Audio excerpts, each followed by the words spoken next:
सुप्रभात बच्चों, हिंदी की कक्षा में आपका स्वागत है। आज हम नया पाठ पढ़ेंगे। आज हम लोग कविता पाठ करेंगे। हमारी कविता का शीर्षक है काले काले मेघा आए, जो कि पृष्ठ संख्या 62 पर दी गई है। काले काले मेघा आए, यह पाठ 8 से है। तो आज हम इस कविता को पढ़ेंगे। सर्वप्रथम आज मैं कविता पढ़ूंगी और आप जो भी कठिन शब्द हैं उसके उच्चारण का आप लोग प्रयास करेंगे। काले काले मेघा आए, आसमान पर आकर छाए, बैठ हवाओं के घोड़े पर, तेजी से ये उड़ते जाएं। दूर गगन में ये इतराते, काली घटाएं साथ मिलाते, गड़गड़ के गीत सुनाते, सबके मन को ये हर्षाते। जीवन में नव तरंग लाए, काले काले मेघा आए। दादू ने फिर की ठिठोली, कोयल ऊंचे स्वर में बोली, देख मयूर का मन भी गाता, क्वा क्वा का शोर मचाता। पंख उठाकर नाचता जाए, काले काले मेघा आए। बरखा के कहने पर आते, उमड़ घुमड़ कर जल बरसाते, प्यासी धरा की प्यास बुझाते, नई उमंग और ताजगी लाते, जग की रौनक वापस लाए, काले काले मेघा आए। इसके आगे हम लोग यहाँ पर पढ़ेंगे। बच्चों तुम भी बात ये जानो, उनकी शिक्षा तुम भी मानो। त्याग तपस्या का जो प्रेमी, अमर सदा वह रहते हैं। धैर्य से तुम बढ़ते जाओ, यही ये बात कहते हैं। मिलजुल कर रहना सिखलाए, जीने की नई राह बताए, काले काले मेघा आए। अब सबसे पहले हम लोग शब्द अर्थ पढ़ेंगे, क्योंकि शब्द अर्थ जानने के बाद आप लोगों के लिए सरलता होगी कविता को समझने में। तो ये शब्द ज्ञान जो दिया गया है आपकी पुस्तक में, आपके लिए ये सर्वप्रथम बहुत महत्वपूर्ण है कि आप शब्द अर्थ को अपनी पुस्तिका में लिखेंगे। यहाँ से देखकर आप अपनी पुस्तिका में पहले कविता लिखेंगे, कविता के बाद आप शब्द अर्थ लिखेंगे। तो सर्वप्रथम है हर्षाते। हर्षाते का अर्थ है प्रसन्न करते। नवतरंग का अर्थ है नई खुशी। दादुर होते हैं मेंढक। धरा का अर्थ है जमीन। खुशी, धरा का अर्थ है जमीन। उमंग का अर्थ है खुशी और जोश। रौनक का अर्थ है शोभा। त्याग का अर्थ है छोड़ना। तपस्या का अर्थ है साधना। धैर्य का अर्थ है धीरज। अब कुछ विशेष शब्द हैं, ये भी आपको अपनी पुस्तिका में लिखना है। इतराना का अर्थ है किसी से प्रेम दिखाने या शान दिखाने के लिए नखरा करना। फिर है ठिठोली, हंसी मजाक। और अंतिम शब्द है अमर, जो कभी ना मरने वाला हो उसे अमर कहा जाता है। तो इन शब्दों को अगर आप इन शब्द के अर्थ को याद कर लेंगे, स्मरण कर लेंगे, तो आपको कविता को समझने में बहुत सरलता होगी। तो आज हम ये कविता पढ़ रहे हैं, काले काले मेघा आए। तो यह कविता में सर्वप्रथम हम परिचय पढ़ेंगे। प्रस्तुत कविता में बताया गया है कि बादलों के आने से किस प्रकार प्रकृति में परिवर्तन आते हैं। इसी खुशहाली का रोचक चित्रण इसमें किया गया है। यानी कि इस कविता में कवि ने यह बताने का प्रयास किया है कि किस प्रकार जब बादल आते हैं, यानी कि बादलों के आने से क्या होता है। बादलों के आने से वर्षा होती है, और किस प्रकार जब बादल आते हैं, वर्षा होती है, तो प्रकृति है वो कितनी मनमोहक लगती है, कितनी ही सुंदर लगती है। वर्षा ऋतु से पहले कितनी अधिक गर्मी होती है। भीष्म गर्मी के कारण ना तो केवल मनुष्य बल्कि पशु पक्षी तथा सारी धरती व्याकुल होती है, बहुत परेशान होती है, क्योंकि उससे पहले बहुत अधिक गर्मी होती है। तो सब परेशान होते हैं, चाहे मनुष्य हो चाहे पशु पक्षी हो, हर कोई परेशान होगा। बादल आने से यानी कि वर्षा आने से बेचैन धरती की प्यास बुझ जाती है, क्योंकि वर्षा आती है, धरती चारों तरफ सूखी होती है गर्मी की वजह से, और जब वर्षा ऋतु पड़ती है तो मिट्टी की सुगंध भी आती है और सबकी प्यास बुझ जाती है। लोगों में नई उमंग और ताजगी आ जाती है। जो वर्षा है वह वर्षा अपनी आने से प्यासी जो धरती है उसकी प्यास बुझाती है। चारों तरफ वह ताजगी और हरियाली लाती है, क्योंकि किसान है वो भी वर्षा ऋतु का इंतजार करते हैं कि वर्षा होगी तो चारों तरफ पानी ही पानी होगा और हमारे खेतों को बहुत सारा पानी मिलेगा और फसलें अच्छी हो जाएंगी। पशु पक्षी और मानव भी सब खुशियों और उमंग में भर उठते हैं। तो इसी का चित्रण किया गया है कि किस प्रकार वर्षा के ऋतु आने से हर एक में किस तरह का परिवर्तन देखने को मिलता है, चाहे वो प्रकृति का चित्रण हो, चाहे पशु पक्षी का चित्रण हो, मनुष्य का हो, और हर एक चीज के पूरे प्रकृति का ही बारे में उन्होंने इस कविता में कवि ने बताया है। तो हम एक एक पंक्ति दो पंक्ति के आधार पर मैं आपको ये कविता समझाऊंगी। काले काले मेघा आए आसमान पर आकर छाए। कवि कह रहे हैं कि काले काले जो मेघा, जब वर्षा ऋतु के आने से पहले आसमान में बादल काले हो जाते हैं, तो वह काले काले बादलों की यहाँ बात कर रही है कि काले काले बादल आ गए हैं और आसमान पर छाकर आसमान में छा गए हैं, आसमान में सारे काले बादल बिखर गए हैं। बैठ हवाओं के घोड़े पर तेजी से ये उड़ते जाए।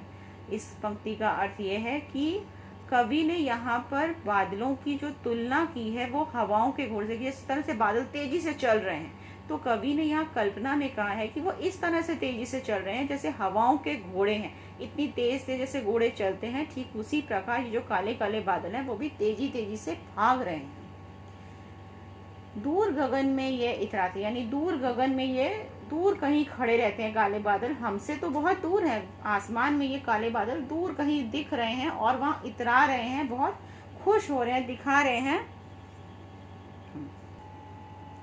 दूर गगन में इतराते यानी दूर खड़े हैं और वहाँ पर इतराते हैं। काली घटाएं साथ में, इस बात की खुशी है बादलों की कि वह अपने साथ काली घटाओं को लाए हैं, यानी काली घटाओं को लाने का अर्थ अपने साथ वर्षा ऋतु को लेकर आए हैं, इसलिए गगन दूर में खड़े इतरा रहे हैं। गड़गड़ के गीत सुनाते सबके मन को ये हर्षाते। गड़गड़ के गीत कौन सुनाते हैं?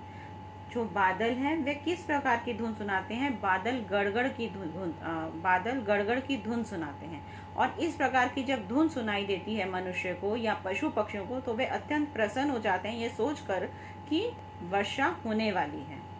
जीवन में नव तरंग लेकर आए, यानी जीवन में नई खुशियों को लेकर आते। जब भी काले काले बादल मेघा आए, जब भी ये काले काले बादल लेकर आते हैं तो हमारे जीवन में नई खुशियाँ, नई उमंग, नई तरह की भावना हमारे अंदर आ जाती है, हमारे अंदर नई खुशियाँ पैदा होती हैं। दादुर ने फिर की ठिठोली, कोयल ऊंचे स्वर में बोली। दादुर का अर्थ हुआ मेंढक। मेंढक ने की फिर ठिठोली, यानी कि उसने फिर उछलना कूदना। यहाँ ठिठोली का अर्थ हंसी मजाक है, यानी कि वर्षा को देखकर या पानी को देखकर मेंढक फिर उछलने कूदने लगते हैं और जब वो उछलते कूदते हैं तो उनको अत्यंत प्रसन्नता होती है।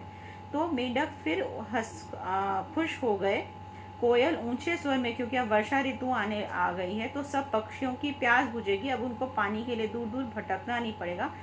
तो सब पक्षी के साथ कोयल भी ऊंचे स्वर में बोलने लगी। देख मयूर का मन भी गाता, यानी कि मोर का भी मन गा उठता है। क्वां क्वां का शोर मचाता, और वह भी क्वां क्वां का शोर मचाने लगता है कि वर्षा होने वाली है, वर्षा ऋतु का आगमन होने वाला है, बादल बरसेंगे और सब तरफ पानी और हरियाली और अच्छा वातावरण होगा।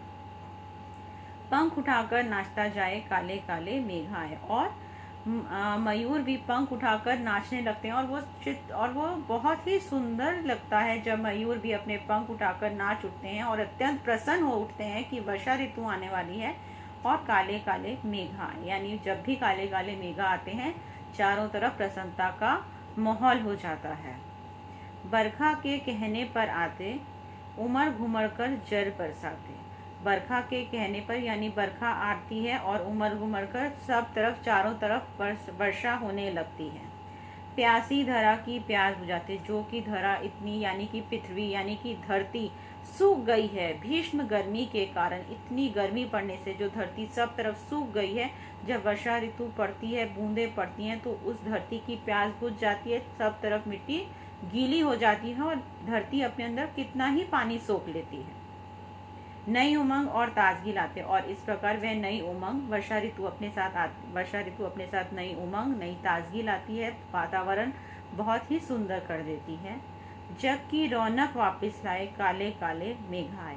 जग की रौनक का अर्थात है हर तरफ, चाहे मनुष्य हो, पशु पक्षी हो, जीव जंतु हो, किसी भी तरह का प्राणी, हर तरफ, चाहे मनुष्य में किसान है जो वर्षा के लिए तरसता रहता है, हर तरह के लोगों के लिए ये वर्षा ऋतु बहुत ही अच्छा समय लेकर आती है। और इस तरह जब भी काले काले मेघा दिखते हैं लोगों को, चाहे पशु पक्षी हो, जीव जंतु हो, मनुष्य हो, सब अत्यंत प्रसन्न हो उठते हैं। बच्चों, तुम भी ये जानो, उनकी शिक्षा तुम भी मानो। तो बच्चों, तुम भी ये जानो और उनकी शिक्षा तुम भी मानो। त्याग तपस्या का जो प्रेमी अमर सदा वे रहते हैं।